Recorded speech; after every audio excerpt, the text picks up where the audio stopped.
Welcome. In this video I will show you how to scan QR codes using your LENOVO V15's camera.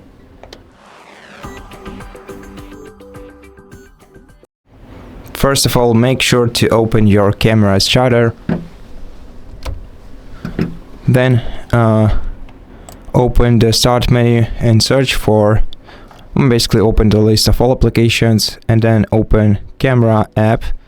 Next, give the camera app permissions, and once you give it all the permissions that it requires, select this option on the right side of your camera, and now just face your QR code to your laptop's camera and you will see the link or the anything that this QR code has in itself right below here, right here below. Maybe you need to move it closer to your camera.